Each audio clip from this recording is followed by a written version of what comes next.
4 Desember 1976, bertepatan di perbukitan Halimun, Tengku Hasantiro serta pengikutnya mengeluarkan pernyataan perlawanan terhadap pemerintah Republik Indonesia. Sebagai respon dari adanya pernyataan tersebut, pemerintah Indonesia pun menjawab secara militer. Dengan demikian, Aceh ditetapkan sebagai daerah operasi militer. Sedangkan kelompok-kelompok yang menyatakan perlawanan terhadap pemerintah Republik Indonesia dinamakan dengan Gerakan Aceh Merdeka.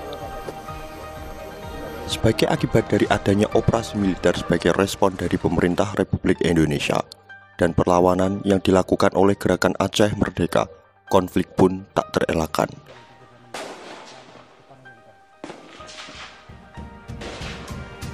Berawal dari tahun 1976 dan selesai pada tahun 2005, konflik ini memakan hingga 15.000 korban jiwa. Lantas, apa sebenarnya yang mendasari terjadinya konflik berdarah ini?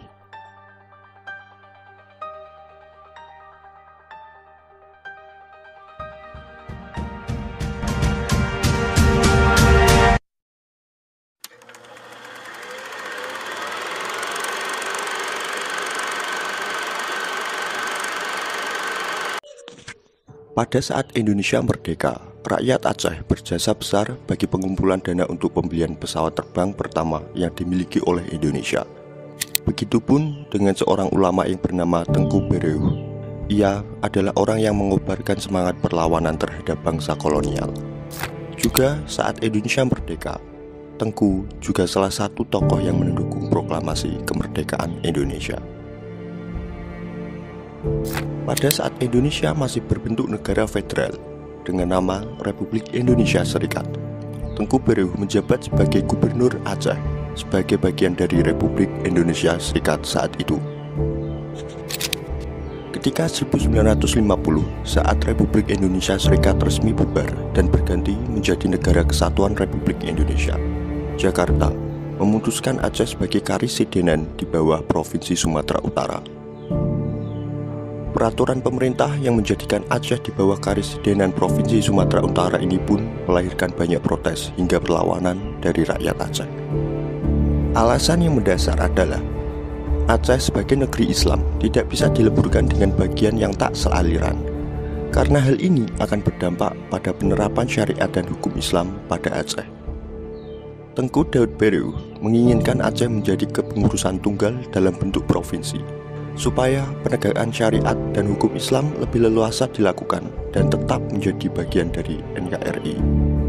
Setelah menjalani berbagai usulan, Muhammad Nasir sebagai Perdana Menteri justru malah membubarkan Provinsi Aceh pada 1951. Hal ini menjadi sebuah kekecewaan besar bagi rakyat Aceh. Pasalnya, Soekarno pernah berjanji untuk diperbolehkannya menerapkan syariat Islam di Aceh dengan tetap menjadi bagian dari salah satu provinsi di Republik Indonesia. Adanya DITII yang didirikan pada 1949 juga turut memantapkan Tengku Bereuh untuk melakukan perlawanan terhadap pemerintah Republik Indonesia. Tengku pun turut bergabung dalam organisasi DITII ini.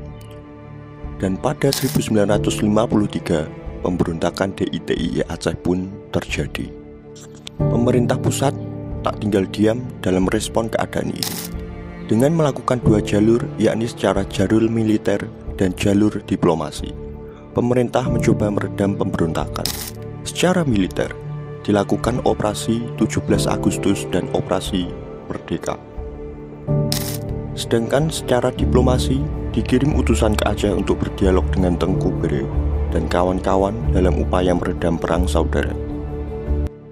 Setelah melalui negosiasi yang alot, akhirnya dicapai suatu kesepakatan bahwa Aceh akan diberikan hak otonomi khusus sebagai provinsi yang disebut Daerah Istimewa Aceh, dengan diperbolehkannya menetapkan syariat Islam, dan dengan hasil itu pun Aceh kembali damai.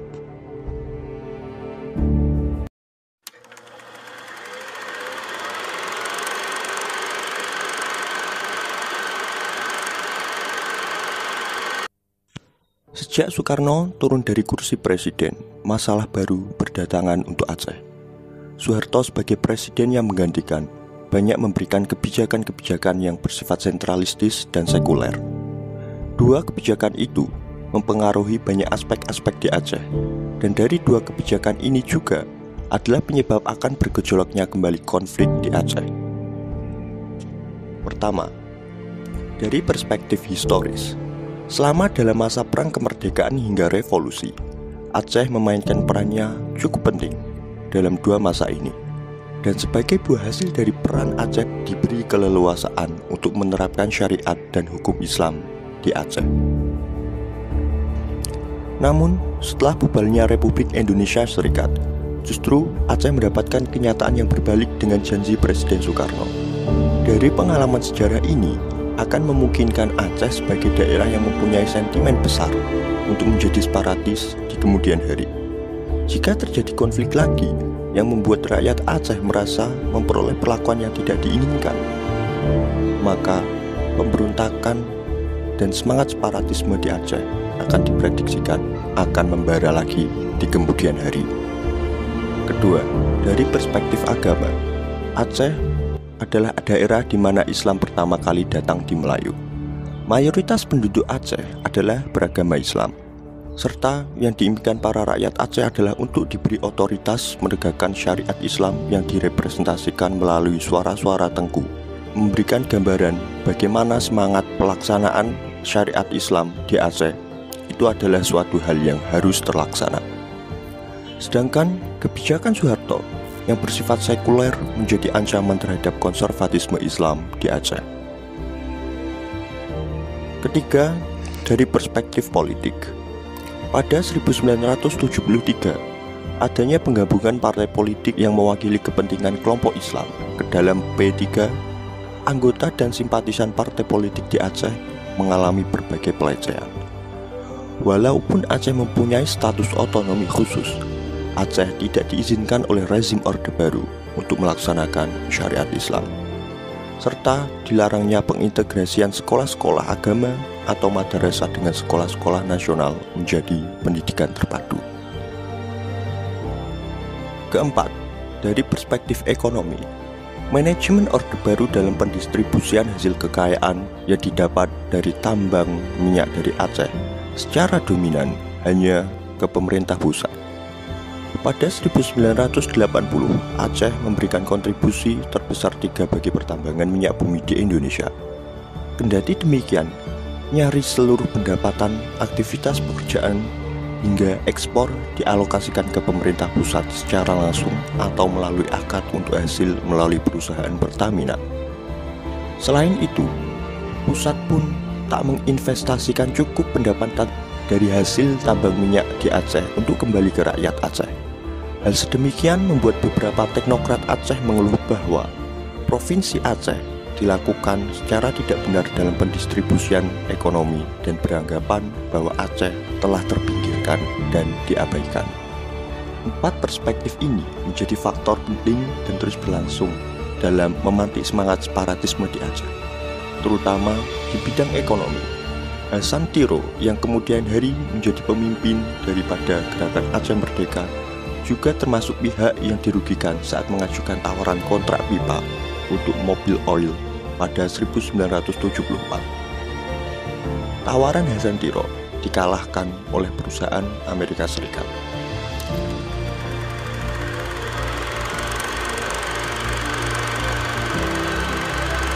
Dalam propaganda separatisme di Aceh, gagasan mengenai urgensitas kemerdekaan Aceh ditargetkan kepada masyarakat domestik Aceh. Sedangkan gagasan hak untuk merdeka ditargetkan untuk komunitas internasional dengan tujuan untuk memenangkan dukungan secara diplomatik terhadap gerakan Aceh Merdeka. Hasil yang didapatkan pun berbeda-beda. Ada yang menyetujui bahwa Aceh hanya perlu untuk menjadi negara Islam Indonesia dan mendapat perlakuan yang benar dari pemerintah pusat. Namun yang lebih eksis adalah hasil propaganda untuk kemerdekaan Aceh.